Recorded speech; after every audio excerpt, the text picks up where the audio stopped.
प्रेम से बोलो श्रीमद् भागवत पुराण की जय। राधा कृष्ण भगवान की जय। श्री सुखदेव जी कहते हैं, परीक्षित, अपने पति देव महर्षि कश्यप जी का उपदेश प्राप्त करके अदिति ने बड़ी सावधानी से 12 दिन तक इस व्रत का अनुष्ठान किया। बुद्धि को सारथी बनाकर मन की लगाम से उसने इंद्रिय रूप दुष्ट घोड़ों को अपने वश में कर लिया और एकनिष्ठ बुद्धि से वे पुरुषोत्तम भगवान का चिंतन करती रही। उसने एकाग्र बुद्धि से अपने मन को सर्वात्मा भगवान वासुदेव में पूर्ण रूप से लगाकर पयोव्रत का अनुष्ठान किया। तब पुरुषोत्तम भगवान उसके सामने प्रकट हो गए। परीक्षित, वे पीतांबर धारण किए हुए थे, 4 भुजाएं थी और शंख चक्र गदा लिए हुए थे। अपने नेत्रों के सामने भगवान को सहसा प्रकट हुए देख अदिति सादर उठकर खड़ी हो गई और फिर प्रेम से विवल होकर उसने पृथ्वी पर लौटकर उन्हें दंडवत प्रणाम किया। फिर उठकर हाथ जोड़कर भगवान की स्तुति करने की चेष्टा की, परंतु नेत्रों में आनंद के आंसू उमड़ आए। उसे बोला न गया। सारा शरीर पुलकित हो रहा था। दर्शन के आनंद उल्लास से उसके अंगों में कंप होने लगा था। वे चुपचाप खड़ी थी। देवी अदिति अपने प्रेम पूर्ण नेत्रों से लक्ष्मीपति, विश्वपति, यज्ञेश्वर भगवान को इस प्रकार देख रही थी मानो वे उन्हें पी जाएगी। फिर बड़े प्रेम से गदगद वाणी से धीरे धीरे उसने भगवान की स्तुति की। अदिति ने कहा, आप यज्ञ के स्वामी हैं और स्वयं यज्ञ भी आप ही हैं। अच्युत, आपके चरण कमलों का आश्रय लेकर लोग भवसागर से तर जाते हैं। आपके यश कीर्तन का श्रवण भी संसार से तारने वाला है। आपके नामों के श्रवण मात्र से ही कल्याण हो जाता है। आदि पुरुष जो आपकी शरण में आ जाता है उसकी सारी विपत्तियों का आप नाश कर देते हैं। भगवान, आप दीनों के स्वामी हैं। आप हमारा कल्याण कीजिए। आप विश्व की उत्पत्ति, स्थिति और प्रलय के कारण हैं और विश्व रूप भी आप ही हैं। अनंत होने पर भी स्वच्छंदता से आप अनेक शक्ति और गुणों को स्वीकार कर लेते हैं। आप सदा अपने स्वरूप में स्थित रहते हैं। नित्य निरंतर बढ़ते हुए पूर्ण बोध के द्वारा आप हृदय के अंधकार को नष्ट करते हैं। भगवान, मैं आपको नमस्कार करती हूँ।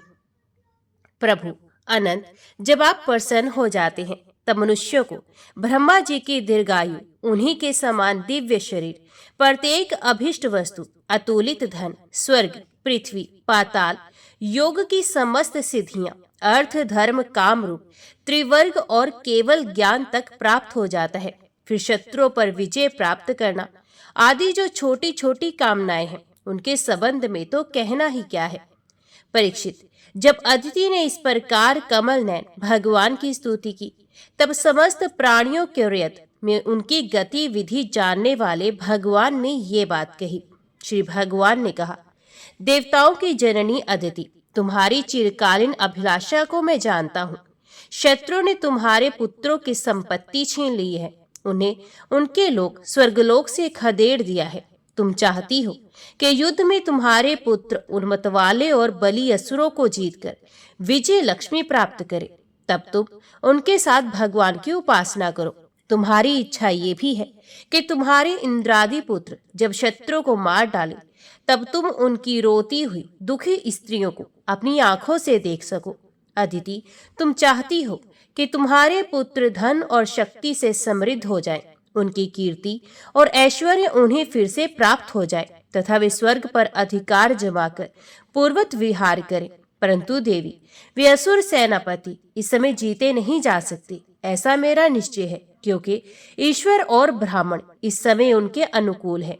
इस समय उनके साथ यदि लड़ाई छेड़ी जाएगी तो उससे सुख मिलने की आशा नहीं है।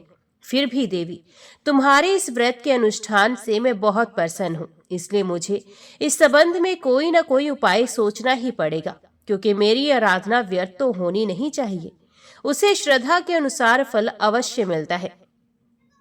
तुमने अपने पुत्रों की रक्षा के लिए ही विधि पूर्वक पयोव्रत से मेरी पूजा एवं स्तुति की है। अतः मैं अंश रूप से कश्यप जी के वीर्य में प्रवेश करूंगा और तुम्हारा पुत्र बनकर तुम्हारी संतान की रक्षा करूंगा। कल्याणी, तुम अपने पति कश्यप में मुझे इसी रूप स्थित देखो और उन निष्पाप प्रजापति की सेवा करो। देवी देखो, किसी के पूछने पर भी ये बात दूसरे को मत बतलाना। देवताओं का रहस्य जितना गुप्त रहता है उतना ही सफल भी होता है। इतना कहकर भगवान वहीं अंतर्ध्यान हो गए। उस समय अदिति ये जानकर कि स्वयं भगवान मेरे गर्भ से जन्म लेंगे, अपनी कृतज्ञता का अनुभव करने लगी। भला ये कितनी दुर्लभ बात है। वे बड़े प्रेम से अपने पतिदेव कश्यप की सेवा करने लगी। कश्यप जी सत्यदर्शी थे, उनके नेत्रों से कोई बात छिपी नहीं रहती थी। अपने समाधि योग से उन्होंने जान लिया कि भगवान का अंश मेरे अंदर प्रविष्ट हो गया है। जैसे वायु काठ में अग्नि का आधान करती है, वैसे ही कश्यप जी ने समाहित चित्त से अपनी तपस्या के द्वारा चिर संचित वीर्य का अदिति में आधान किया। जब ब्रह्मा जी को ये बात मालूम हुई कि अदिति के गर्भ में तो स्वयं अविनाशी भगवान आए हैं, तब भगवान के रहस्यमय नामों से उनकी स्तुति करने लगे। ब्रह्मा जी ने कहा, समग्र कीर्ति के आश्रय भगवान आपकी जय हो। अनंत शक्तियों के अधिष्ठान आपके चरणों में नमस्कार है। ब्राह्मण देव त्रिगुणों के नियामक आपके चरणों में मेरे बार बार प्रणाम है। कृष्ण के पुत्र रूप में उत्पन्न होने वाले, वेदों के समस्त ज्ञान को अपने अंदर रखने वाले प्रभु, वास्तव में आप ही सबके विधाता हैं। आपको मैं बार बार नमस्कार करता हूँ। ये तीनों लोक आपकी नाभि में स्थित हैं। तीनों लोकों से परे वैकुंठ में आप निवास करते हैं। जीवों के अंतकरण में आप सर्वदा विराजमान रहते हैं। ऐसे सर्वव्यापक विष्णु को मैं नमस्कार करता हूँ। प्रभु, आप ही संसार के आदि, अंत और इसलिए मध्य भी हैं। यही कारण है कि वेद अनंत शक्ति पुरुष के रूप में आपका वर्णन करते हैं।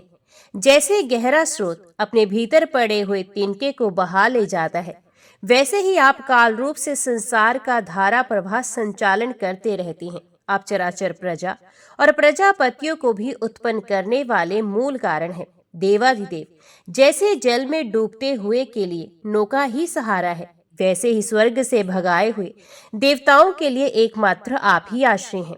परीक्षित, इस प्रकार जब ब्रह्मा जी ने भगवान की शक्ति और लीला की स्तुति की, तब जन्म मृत्यु रहित भगवान अदिति के सामने प्रकट हुए। भगवान के 4 भुजाएं थी, उनमें वे शंख, गदा, कमल और चक्र धारण किए हुए थे। कमल के समान कोमल और बड़े बड़े नेत्र थे। पीतांबर शोभायमान हो रहा था।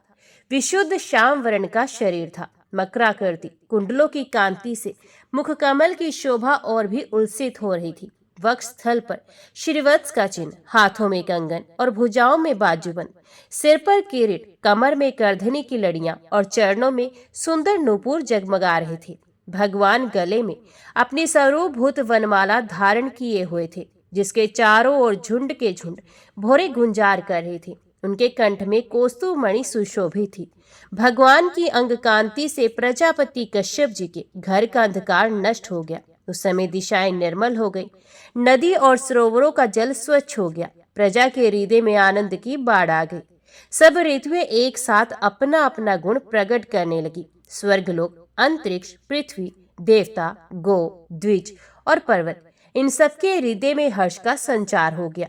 परीक्षित, जिस समय भगवान ने जन्म ग्रहण किया, उस समय चंद्रमा श्रवण नक्षत्र पर थे। भाद्रपद मास के शुक्ल पक्ष की श्रवण नक्षत्र वाली द्वादशी थी। अभिजीत मुहूर्त में भगवान का जन्म हुआ था। सभी नक्षत्र और तारे भगवान के जन्म को मंगल में सूचित कर रहे थे। परीक्षित, जिस तिथि में भगवान का जन्म हुआ था उसे विजय द्वादशी कहते हैं। जन्म के समय सूर्य आकाश के मध्य भाग में स्थित थे। भगवान के अवतार के समय शंख, ढोल, मृदंग, डफ और नगाड़े आदि बाजे बजने लगे। इन तरह तरह के बाजों और तुरहियों की तुमुल ध्वनि होने लगी। अप्सराएं प्रसन्न होकर नाचने लगी। श्रेष्ठ गंधर्व गाने लगे। मुनि, देवता, मनु, पितर और अग्नि स्तुति करने लगे। सिद्ध, विद्याधर, किमपुरुष, किन्नर, चारण, यक्ष, राक्षस, पक्षी, मुख्य मुख्य नागगण और देवताओं के अनुचर नाचने, गाने एवं भूरी भूरी प्रशंसा करने लगे तथा उन लोगों ने अदिति के आश्रम को पुष्पों की वर्षा से ढक दिया। जब अदिति ने अपने गर्भ से प्रकट हुए परम पुरुष परमात्मा को देखा तो वे अत्यंत आश्चर्यचकित और परम आनंदित हो गई। प्रजापति कश्यप जी भी भगवान को अपनी योग माया से शरीर धारण किए हुए देख विस्मित हो गए और कहने लगे, जय हो जय हो। परीक्षित, भगवान स्वयं अव्यक्त एवं चित स्वरूप हैं। उन्होंने जो परम कांति में आभूषण एवं आयुधों से युक्त वे शरीर ग्रहण किया था, उसी शरीर से कश्यप और अदिति के देखते ही देखते वामन ब्रह्मचारी का रूप धारण कर लिया। ठीक वैसे ही जैसे नट अपना वेश बदल ले, क्यों ना हो। भगवान की लीला तो अद्भुत है। भगवान को वामन ब्रह्मचारी के रूप में देखकर महर्षियों को बड़ा आनंद हुआ। उन लोगों ने कश्यप प्रजापति को आगे करके उनके जात कर्म आदि संस्कार करवाए। जब उनका उपनयन संस्कार होने लगा, तब गायत्री के अधिष्ठात्र देवता स्वयं सविता ने उन्हें गायत्री का उपदेश दिया। देवगुरु बृहस्पति जी ने यज्ञोपवीत और कश्यप जी ने मेखला दी। पृथ्वी ने कृष्ण मर्ग का चरम, वन के स्वामी चंद्रमा ने दंड, माता अदिति ने कोपिन और कट वस्त्र एवं आकाश के अभिमानी देवता ने वामन वेशधारी भगवान को छत्र दिया।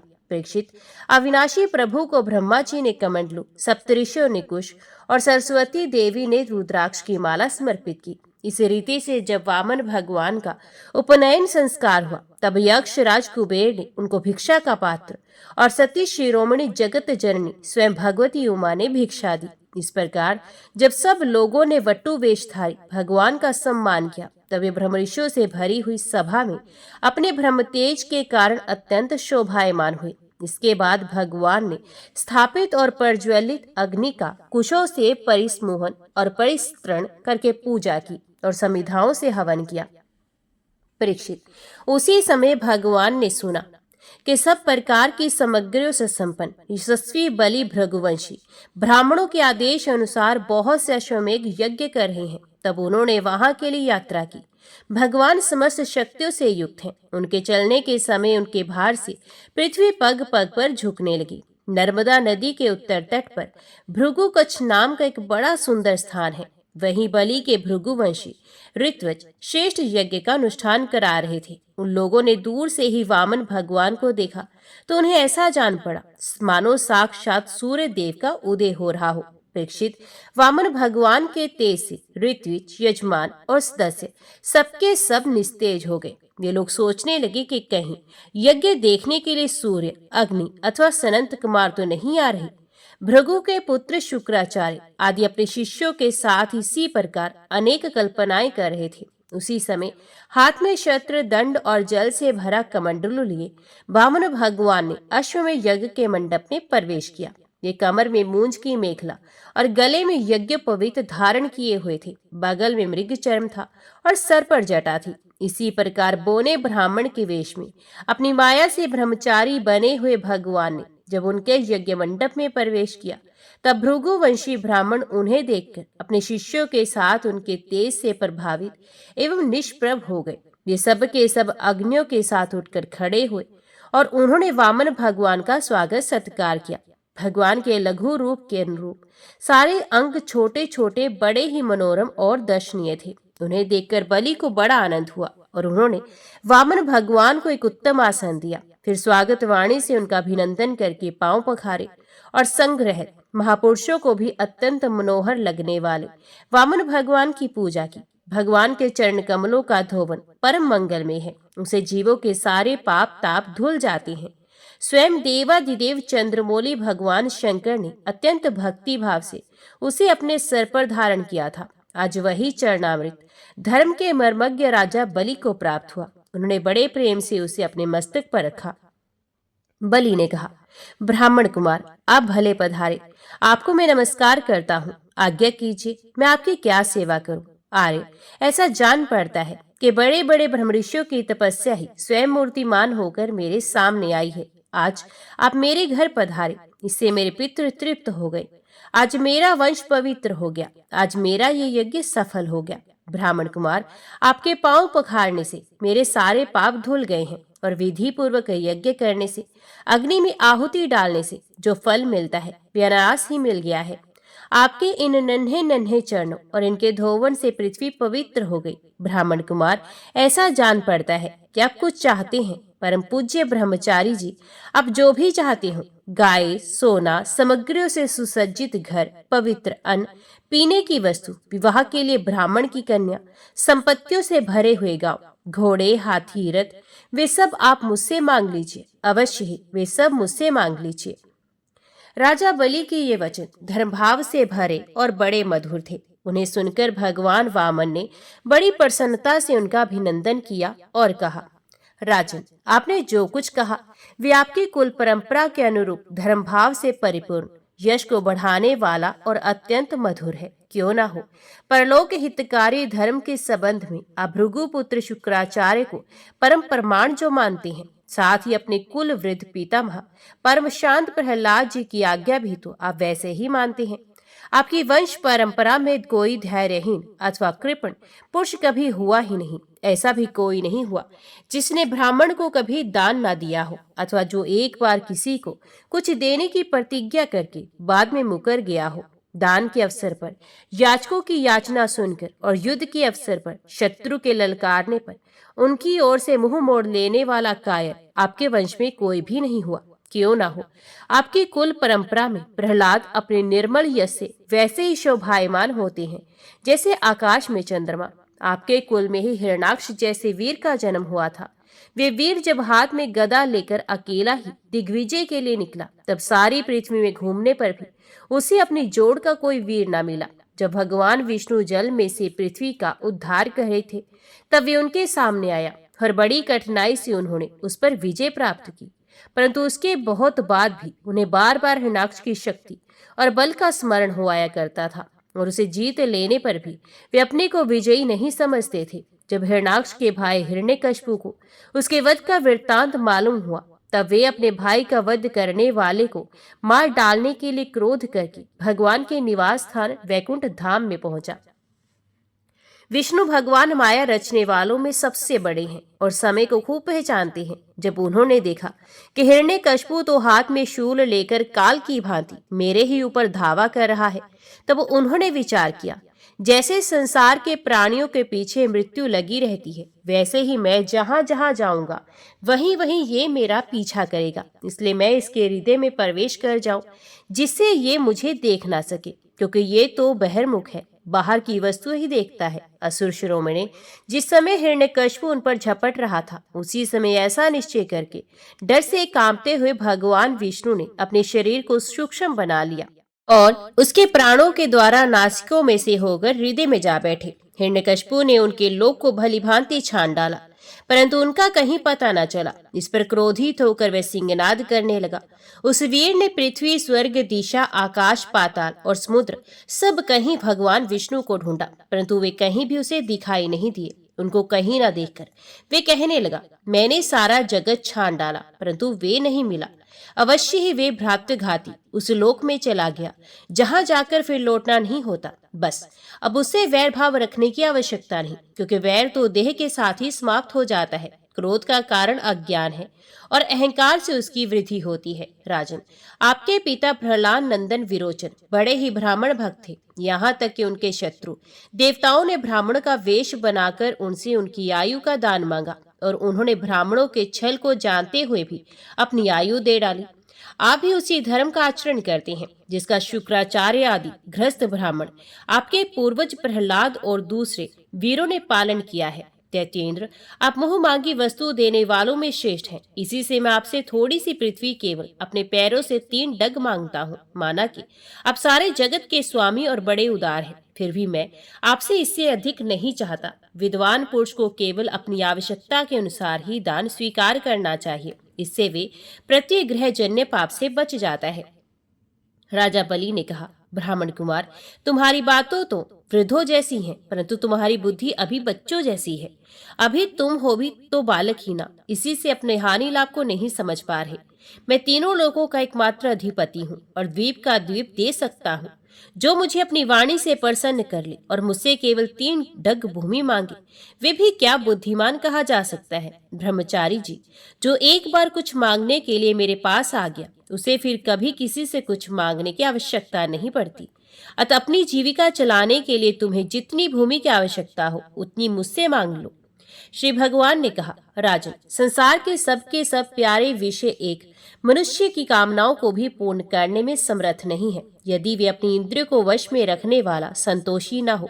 जो अपनी 3 पग भूमि में संतोष नहीं कर लेता, उसे 9 वर्षों से एक दीप भी दे दिया जाए तो भी वे संतुष्ट नहीं हो सकता, क्योंकि उसके मन में 7 दीपों के पाने की इच्छा बनी ही रहेगी। मैंने सुना है कि पृथु, गय आदि नरेश 7 दीपों के अधिपति थे, परंतु उतने धन और भोग की सामग्रियों के मिलने पर भी वे तृष्णा का पार न पा सके। जो कुछ प्रारब्ध से मिल जाए उसी से संतुष्ट हो रहने वाला पुरुष अपना जीवन सुख से व्यतीत करता है, परंतु अपनी इंद्रियों को वश में ना रखने वाला तीनों लोकों का राज्य पाने पर भी दुखी ही रहता है, क्योंकि उसके हृदय में असंतोष की आग धधकती रहती है। धन और भोगों से संतोष ना होना ही जीव के जन्म मृत्यु के चक्कर में गिरने का कारण है, तथा जो कुछ प्राप्त हो जाए उसी में संतोष कर लेना मुक्ति का कारण है।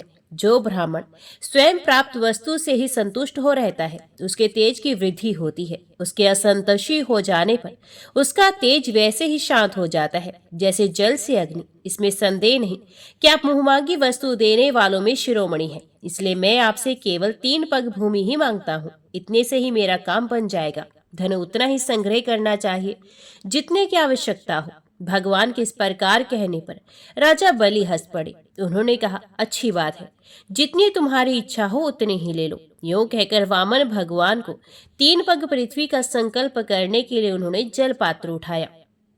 शुक्राचार्य सबको जानते थे, उनसे भगवान की ये लीला छिपी नहीं थी। उन्होंने राजा बलि को पृथ्वी देने के लिए तैयार देखकर उनसे कहा, विरोचन कुमार, ये स्वयं अविनाशी भगवान विष्णु हैं।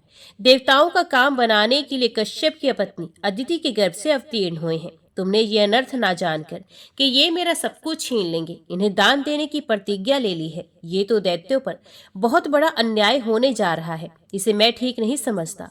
स्वयं भगवान ही अपनी योग माया से ये ब्रह्मचारी बनकर बैठे हैं। ये तुम्हारा राज्य, ऐश्वर्य, लक्ष्मी, तेज और विश्व विख्यात कीर्ति सब कुछ तुमसे छीनकर इंद्र को दे देंगे। ये विश्व रूप है, 3 पग में ही तो ये सारे लोगों को नाप लेंगे। मूर्ख, जब तुम अपना सर्वस्व विष्णु को दे डालोगे तो तुम्हारा जीवन निर्वाह कैसे होगा। विश्व पालक भगवान एक पग में पृथ्वी और दूसरे पग में स्वर्ग को नाप लेंगे। इनके विशाल शरीर से आकाश भर जाएगा, तब इनका तीसरा पग कहाँ जाएगा? तुम उसे पूरा नहीं कर सकोगी। ऐसी दशा में मैं समझता हूँ कि प्रतिज्ञा करके पूरा ना कर पाने के कारण तुम्हें नरक में ही जाना पड़ेगा, क्योंकि तुम अपनी की हुई प्रतिज्ञा को पूर्ण करने में सर्वथा असमर्थ हो जाओगे। विद्वान पुरुष उस दान की प्रशंसा नहीं करते जिसके बाद जीवन निर्वाह के लिए कुछ बचे ही नहीं। जिसका जीवन निर्वाह ठीक ठीक चलता है वही संसार में दान, यज्ञ, तप और परोपकार के कर्म कर सकता है। जो मनुष्य अपने धन को 5 भागों में बांट देता है, कुछ धर्म के लिए, कुछ यश के लिए, कुछ धन की अभिवृद्धि के लिए, कुछ भोगों के लिए और कुछ अपने स्वजनों के लिए, वही इस लोक और परलोक दोनों में ही सुख पाता है। असुर शिरोमणि, यदि तुम्हें अपनी प्रतिज्ञा टूट जाने की चिंता हो तो मैं इस विषय में तुम्हें कुछ ऋग्वेद की श्रुतियों का आशय सुनाता हूँ, तुम सुनो। श्रुति कहती है, किसी को कुछ देने की बात स्वीकार कर लेना सत्य है और नकार जाना अर्थात अस्वीकार कर देना असत्य है। ये शरीर एक वृक्ष है और सत्य इसका फल फूल है, परंतु यदि वृक्ष ही न रहे तो फल फूल कैसे रह सकती हैं? क्योंकि नकार जाना, अपनी वस्तु दूसरे को ना देना, दूसरे शब्दों में अपना संग्रह बचाए रखना, यही शरीर रूप वृक्ष का मूल है। जैसे जड़ ना रहने पर वृक्ष सूखकर थोड़े ही दिनों में गिर जाता है, उसी प्रकार यदि धन देने से स्वीकार ना किया जाए तो ये जीवन सूख जाता है, इसमें संदेह नहीं। हाँ, मैं दूंगा, ये वाक्य ही धन को दूर हटा देता है, इसलिए इसका उच्चारण ही अपूर्ण अर्थात धन से खाली कर देने वाला है। यही कारण है कि जो पुरुष हाँ मैं दूंगा ऐसा कहता है वे धन से खाली हो जाता है। जो याचक को सब कुछ देना स्वीकार कर लेता है वे अपने लिए भोग की कोई सामग्री नहीं रख सकता। इसके विपरीत मैं नहीं दूंगा, ये जो अस्वीकारात्मक असत्य है वे अपने धन को सुरक्षित रखने तथा पूर्ण करने वाला है, परंतु ऐसा सब समय नहीं करना चाहिए। जो सबसे सभी वस्तुओं के लिए नहीं करता उसकी अपकीर्ति हो जाती है। वे तो जीवित रहने पर भी मृत्यु के समान है। स्त्रियों को प्रसन्न करने के लिए हास परिहास में, विवाह में, कन्या आदि की प्रशंसा करते समय, अपनी जीविका की रक्षा के लिए प्राण संकट उपस्थित होने पर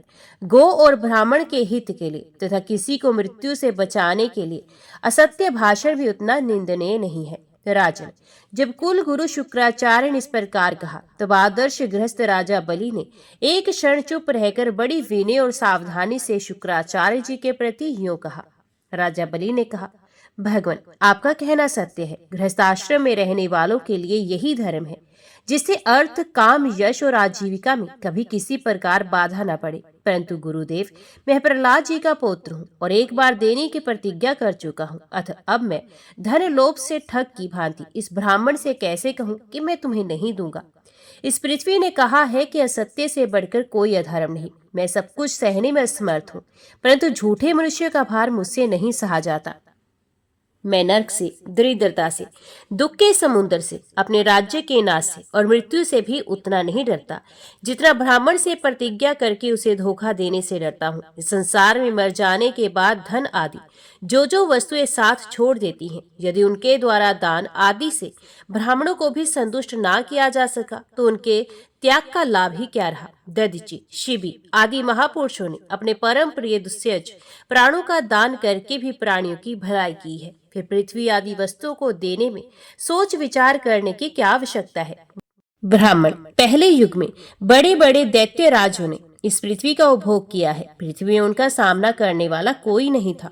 उनके लोक और परलोक को तो काल खा गया, परंतु उनका यश अभी पृथ्वी पर ज्यों का त्यों ही बना हुआ है। गुरुदेव, ऐसे लोग संसार में बहुत हैं जो युद्ध में पीठ ना दिखाकर अपने प्राणों की बलि चढ़ा देते हैं, परंतु ऐसे लोग बहुत दुर्लभ हैं जो सत्पात्र के प्राप्त होने पर श्रद्धा के साथ धन का दान करें। गुरुदेव, यदि उदार और करुणाशील पुरुष अपात्र याचक की कामना पूर्ण करके दुर्गति भोगता है तो वे दुर्गति भी उसके लिए शोभा की बात होती है। फिर आप जैसे ब्रह्मवेत्ता पुरुषों को दान करने से दुख प्राप्त हो तो उसके लिए कहना क्या। इसलिए मैं इस ब्रह्मचारी की अभिलाषा अवश्य पूर्ण करूंगा। महर्षि, वेद विधि के जानने वाले आप लोग बड़े आदर से यज्ञ यज्ञादि के द्वारा जिनकी आराधना करती हैं, वे वरदानी विष्णु ही इस रूप में हो अथवा कोई दूसरा हो, मैं इनकी इच्छा के अनुसार इन्हें पृथ्वी का दान करूंगा। यदि मेरे अपराध ना करने पर भी यह धर्म से मुझे बांध लेंगे तब भी मैं इनका अनिष्ट नहीं चाहूंगा, क्योंकि मेरे शत्रु होने पर भी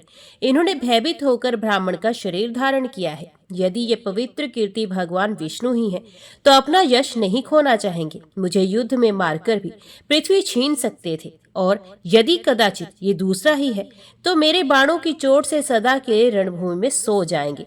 जब शुक्राचार्य जी ने देखा कि मेरा ये शिष्य गुरु के प्रति अश्रद्धालु है तथा मेरी आज्ञा का उल्लंघन कर रहा है, तब देव की प्रेरणा से उन्हें राजा बलि को शाप दे दिया।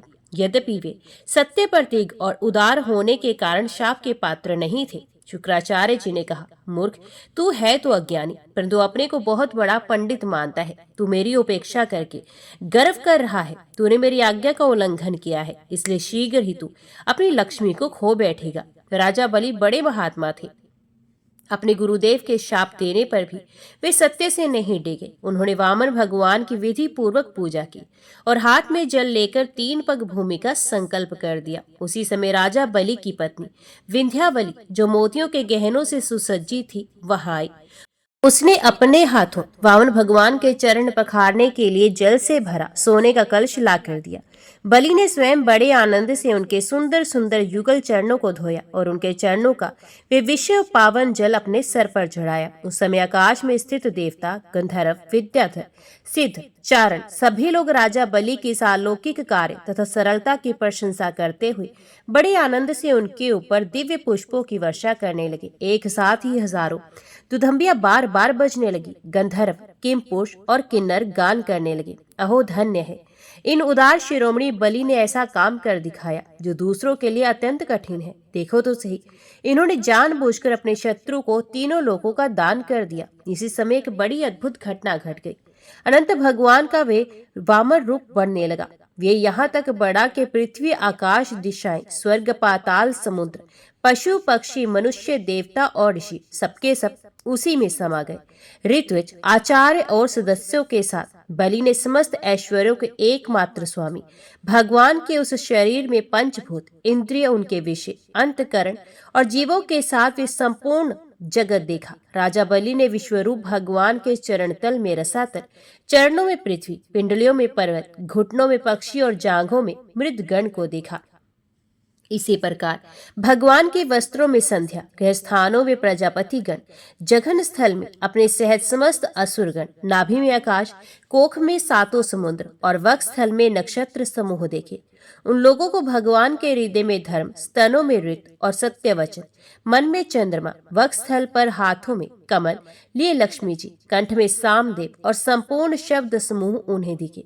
बाहुओं में इंद्रादि समस्त देवगण, कानों में दिशाएं, मस्तक में स्वर्ग, केशों में मेघमाला, नासिका में वायु, नेत्रों में सूर्य और मुख में अग्नि दिखाई दिए। वाणी में वेद, रसना में वरुण, भोह में विधि और निषेध, पलकों में दिन और रात, विश्व रूप में ललाट में क्रोध और नीचे के होठ में लोभ के दर्शन हुए। परीक्षित, उनके स्पर्श में काम, वीर्य में जल, पीठ में अधर्म, पन निवास में यज्ञ, छाया में मृत्यु, हंसी में माया और शरीर के रोमों में सब प्रकार की औषधियां थी। उनकी नाड़ियों में नदियां, नखों में शिलाएं और बुद्धि में ब्रह्मा, देवता एवं ऋषिगण दिख पड़े। इस प्रकार वीरवर बलि ने भगवान के इंद्र और शरीर में सभी चराचर प्राणियों का दर्शन किया। सर्वात्मा भगवान में ये संपूर्ण जगत देखकर सबके सब दैत्य अत्यंत भयभीत हो गए। इसी समय भगवान के पास असहनीय तेज वाला सुदर्शन चक्र, गरजते हुए मेघ के समान भयंकर टंकार करने वाला शारंग धनुष, बादल की तरह गंभीर शब्द करने वाला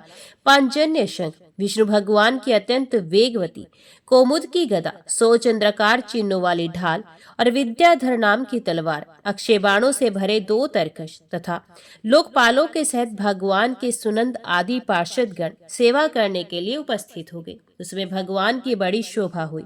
मस्तक पर मुकुट, बाहुओं में बाजूबंद, कानों में मकराकृत कुंडल, वक्ष स्थल पर श्रीवत्स का चिन्ह, गले में कौस्तुभ मणि, कमर में मेखला और कंधे पर पीतांबर शोभायमान हो रहा था। वे 5 प्रकार के पुष्पों की वनमाला धारण किए हुए थे, जिस पर मधुलोभी भोरे गुंजार कर रहे थे।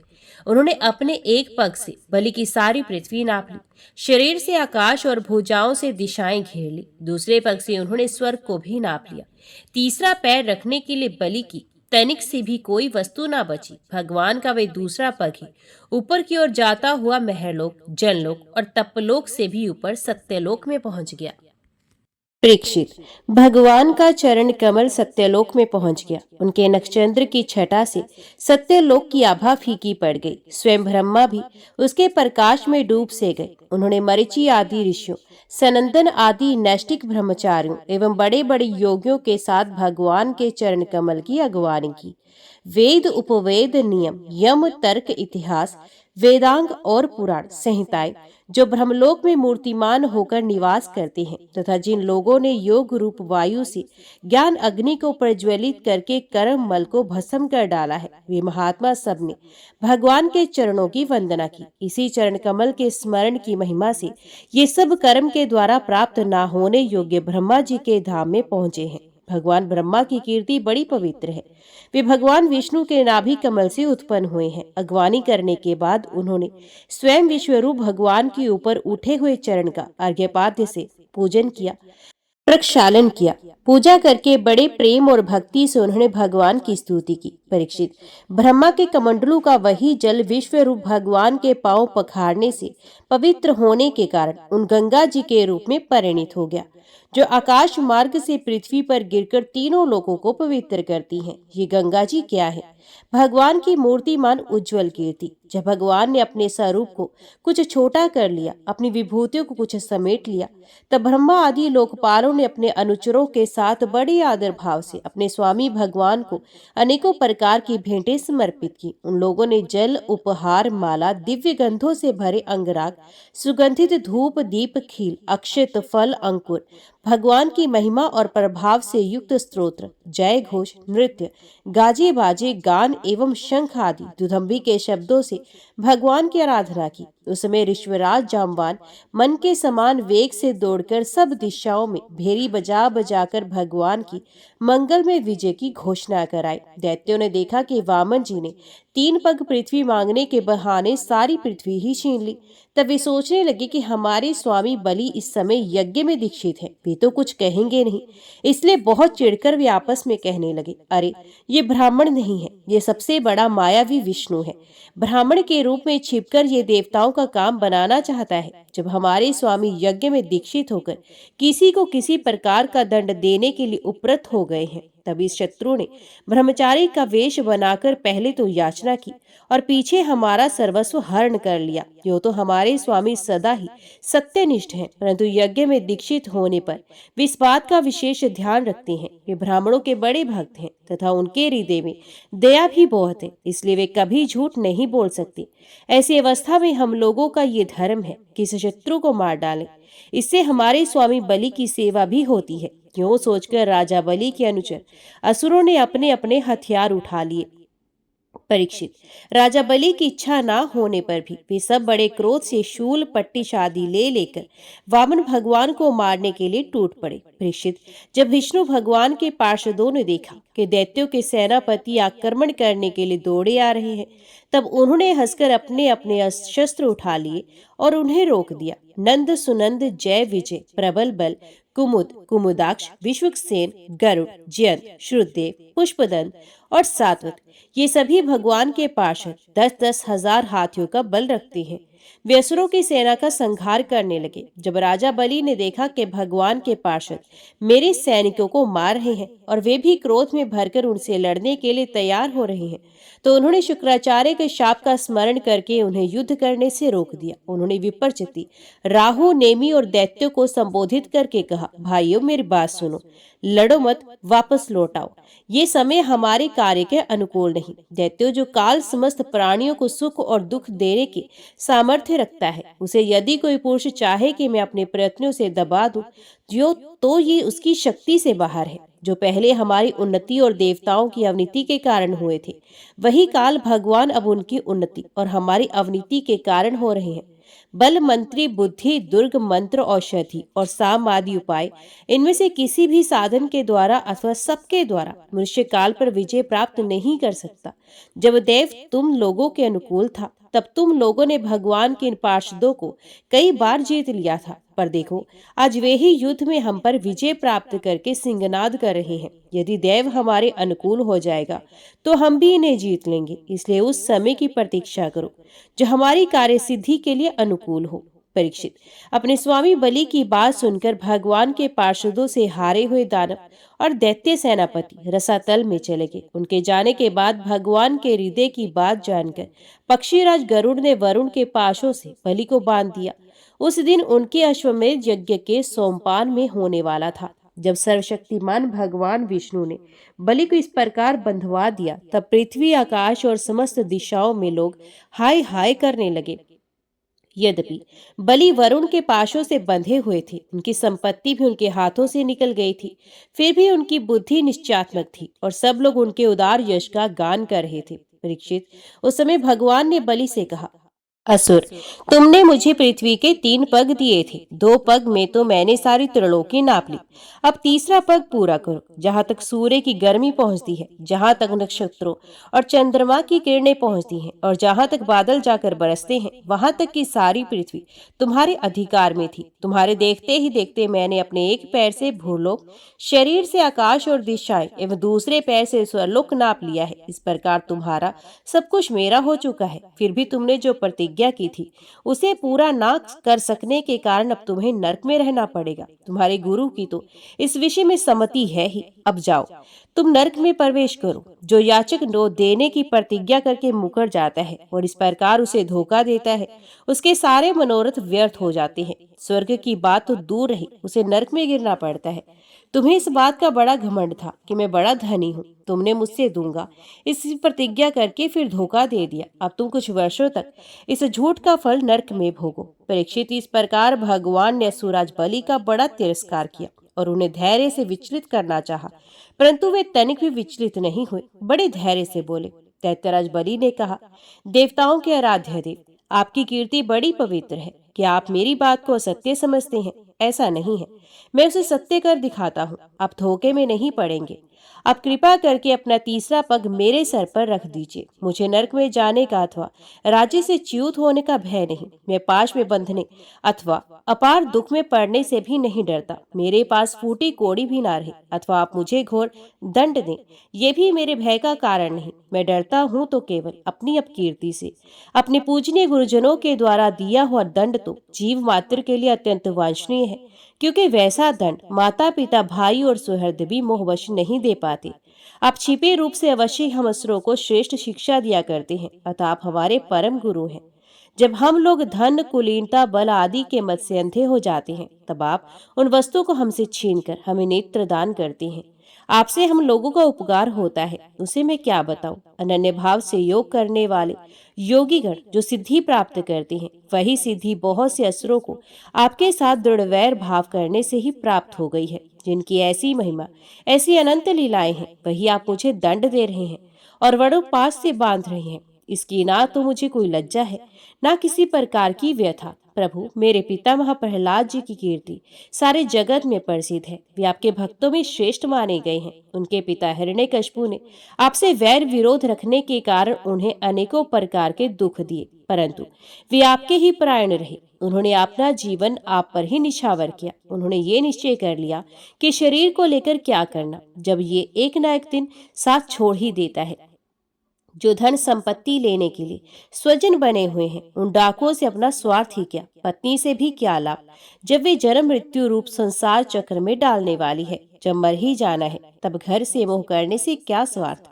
इन सब वस्तुओं में उलझ जाना तो केवल मेरे पितामह प्रहलाद जी ने ये जानते हुए भी आप लौकिक दृष्टि से उनके भाई बंधुओं के नाश करने वाले शत्रु हैं, फिर आपके ही भय रहित एवं अविनाशी चरण कमलों की शरण ग्रहण की थी। क्यों ना हो, वे संसार से परम विरक्त, अगाध बोध संपन्न, उदार हृदय एवं संत शिरोमणि जो है, आप उस दृष्टि से मेरे भी शत्रु हैं। फिर भी विधाता ने मुझे बलात् ऐश्वर्य लक्ष्मी से अलग करके आपके पास पहुंचा दिया है। अच्छा ही हुआ, क्योंकि ऐश्वर्य लक्ष्मी के कारण जीव की बुद्धि जड़ हो जाती है और वे ये नहीं समझ पाता कि मेरा ये जीवन मृत्यु के पंजे में पड़ा हुआ और अनित्य है।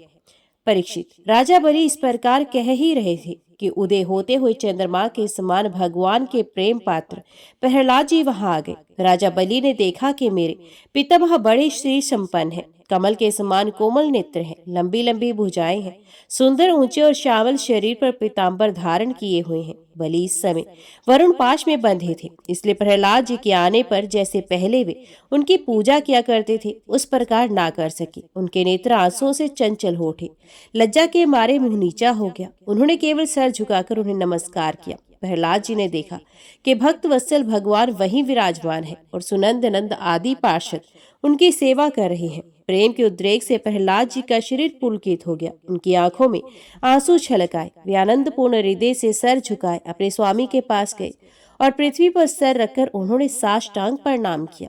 प्रहलाद जी ने कहा, प्रभु, आपने ही बलि को ऐश्वर्यपूर्ण इंद्रपद दिया था, अब आज आपने ही उसे छीन लिया। आपका देना जैसा सुंदर है, वैसा ही सुंदर लेना भी। मैं समझता हूँ कि आपने इस पर बड़ी भारी कृपा की है। जो आत्मा को मोहित करने वाली राज्य लक्ष्मी, इसे अलग कर दिया है। प्रभु, लक्ष्मी के मत से तो विद्वान पुरुष भी मोहित हो जाते हैं, उसके रहते भला अपने वास्तविक स्वरूप को ठीक ठीक कौन जान सकता है। अतः उस लक्ष्मी को छीनकर महान उपकार करने वाले समस्त जगत के महान ईश्वर, सबके हृदय में विराजमान और सबके परम साक्षी श्री नारायण देव को मैं नमस्कार करता हूँ।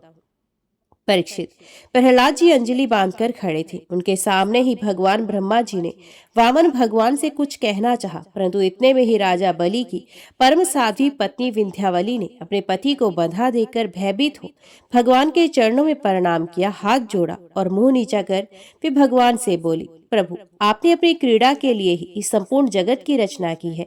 जो लोग कुबुद्धि हैं, वे भी अपने को इसका स्वामी मानते हैं। जब आप ही इसके कर्ता भरता और संघर्ता हैं, तब आपकी माया से मोहित होकर अपने को झूठ मूठ करता मानने वाले निर्लज आपको समर्पण क्या करेंगे। ब्रह्मा जी ने कहा, समस्त प्राणियों के जीवन दाता, उनके स्वामी और जगत स्वरूप देवादिदेव प्रभु, अब आप इसे छोड़ दीजिए। आपने इसका सर्वस्व ले लिया है, अतः अब ये दंड का पात्र नहीं है। इसने अपनी सारी भूमि और पुण्य कर्मों से उपार्जित स्वर्ग आदि लोग, अपना सर्वस्व तथा आत्मा तक आपको समर्पित कर दिया है, एवं ऐसा करते समय इसकी बुद्धि स्थिर रही, ये धैर्य से च्युत नहीं हुआ। प्रभु, जो मनुष्य सच्चे हृदय से कृपणता छोड़कर आपके चरणों में जल का अर्घ्य देता है और केवल दुर्वा दल से भी आपकी सच्ची पूजा करता है, उसे भी उत्तम गति की प्राप्ति होती है। फिर बलि ने तो बड़ी प्रसन्नता से, धैर्य और स्थिरता पूर्वक आपको त्रिलोकी का दान कर दिया। तब ये दुख का भागी कैसे हो सकता है? श्री भगवान ने कहा, ब्रह्मा जी, मैं जिस पर कृपा करता हूँ उसका धन छीन लिया करता हूँ, क्योंकि जब मनुष्य धन के मत से मतवाला हो जाता है तब मेरे और लोगों का तिरस्कार करने लगता है। ये जीव अपने कर्मों के कारण विवश होकर अनेक योनियों में भटकता रहता है। जब कभी मेरी बड़ी कृपा से मनुष्य का शरीर प्राप्त करता है, मनुष्य योनि में जन्म लेकर यदि कुलीनता, कर्म, अवस्था, रूप, विद्या, ऐश्वर्य और धन आदि के कारण घमंड ना हो जाए तो समझना चाहिए कि मेरी बड़ी ही कृपा है। कुलीनता आदि बहुत से ऐसे कारण हैं जो अभिमान और जड़ता आदि उत्पन्न करके मनुष्य को कल्याण के समस्त साधनों से वंचित कर देती हैं, परंतु जो मेरे शरणागत होते हैं वे इनसे मोहित नहीं होते। ये बल दानव और दैत्य दोनों ही वंशों में अग्रगण्य और उनकी कीर्ति को बढ़ाने वाला है। इसने उस माया पर विजय प्राप्त की जिसे जीतना अत्यंत कठिन है। तुम देख ही रहे हो, इतना दुख भोगने पर भी ये मोहित नहीं हुआ। इसका धन छिन गया, राजपद से अलग कर दिया गया, तरह तरह के आपेक्ष किए शत्रु ने बंध लिया, भाई बंधु छोड़कर चले गए, इतनी यातनाएं भोगनी पड़ी। यहाँ तक कि गुरुदेव ने भी इसको डांटा, फटकारा और शाप तक दे दिया, परंतु इसी दृढ़वर्ती ने अपनी प्रतिज्ञा नहीं छोड़ी। मैंने इसे छल भरी बातें की, मन में छल रखकर धर्म का उपदेश भी किया, परंतु इस सत्यवादी ने अपना धर्म नहीं छोड़ा। अतः मैंने इसे वे स्थान दिया है जो बड़े बड़े देवताओं को भी बड़ी कठिनाई से मिलता है। सावरणी मनवंतर में यह मेरा परम भक्त इंद्र होगा। तब तक ये विश्वकर्मा के बनाए हुए सूतल लोक में रहे। वहां रहने वाले लोग मेरी कृपा दृष्टि का अनुभव करते हैं, इसलिए उन्हें शारीरिक अथवा मानसिक रोग, थकावट, तंद्रा, बाहरी या भीतरी शत्रुओं से पराजय और किसी प्रकार के विघ्नों का सामना नहीं करना पड़ता। बलि को संबोधित कर महाराज इंद्रसेन, तुम्हारा कल्याण हो। अब तुम अपने भाई बंधुओं के साथ उस सुतल लोक में चले जाओ जिसे स्वर्ग के देवता भी चाहते रहते हैं। बड़े बड़े लोकपाल भी अब तुम्हें पराजित नहीं कर सकेंगे। दूसरों की तो बात ही क्या, जो दैत्य मत तुम्हारी आज्ञा को उल्लंघन करेंगे, मेरा चक्र उनके टुकड़े टुकड़े कर देगा। मैं तुम्हारी, तुम्हारे अनुचरों की और भोग सामग्री की भी सब प्रकार के विघ्नों से रक्षा करूंगा। वीर बलि, तुम मुझे वहां सदा सर्वदा अपने पास ही देखोगे। दानव और दैत्यों के संसर्ग से तुम्हारा जो कुछ आसुर भाव होगा वे मेरे प्रभाव से तुरंत दब जाएगा और नष्ट हो जाएगा। ओम नमो भगवते वासुदेवाय नमः। जय श्री राधे कृष्णा। आज की वीडियो में इतना ही। उम्मीद करती हूँ वीडियो आपको पसंद आई होगी। वीडियो पसंद आई हो तो वीडियो को लाइक और चैनल को सब्सक्राइब जरूर कीजिएगा। जय श्री हरि लिखकर कमेंट बॉक्स में अपनी हाजिरी और अपने सुझाव देना ना भूलेगा। मिलते हैं अगली कथा अगली वीडियो के साथ। तब तक के लिए देखते व सुनते रहिए। जय मां कंजक, जय माता दी।